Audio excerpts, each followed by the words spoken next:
Direnişe selam olsun. Direnişe selam olsun. Tekbir! Allahu Ekber! Direnişe devam! Olmazsa selam! Direnişe devam! Tekbir! Tekbir!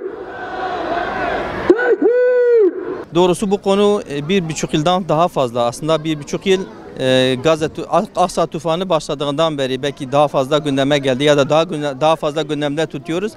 Ama bu mesele 1,5 yıl meselesi değildir. 70 yılı aşkın bir meseledir. Bizler Radyo Urfa olarak Aksa tufanı başladığından beri Gazze'yi gündemimizde tutuyoruz. Kardeşlerimizin sesi olmaya çalışıyoruz.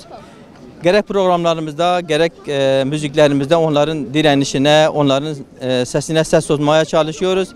Bu konuda elimizden ne geliyorsa inşallah yapacağız, yapmaya da devam edeceğiz.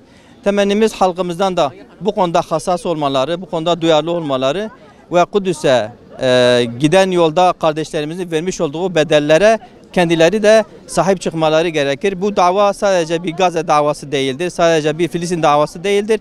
Bu dava bir bölge davası değildir, bir iman davasıdır. Madem ki imanımız var, iman sahibiyiz, elhamdülillah Müslümanız, o zaman biz de buna sahip çıkalım, bu davaya katkı sunalım, bu davanın sesi olmaya çalışalım. Bizler de Gazze unutulmasın diye Şanlıurfa Hür Gençlik olarak her hafta pazar günü saat 1 ile 4 arası çadır programımız oluyor.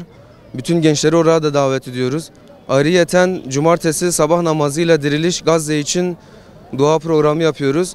Gazze'yi unutmayacağız. Gazze onurumuzdur. Gazze izzetimizdir. İnşallah bu savaşa biraz su serpilir. Bu 3 ayların zulmetine inşallah bir su serpilir. Bu idrak edeceğimiz Miraç Kandili'nde inşallah tüm Müslümanlara hayırlı olmasını temenni ediyorum. Kudüs Müslümanlar kardeşlerimiz yaşıyor.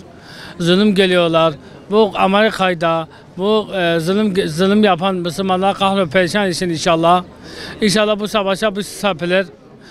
Bu 3 ayların zulmetine inşallah bir su serper.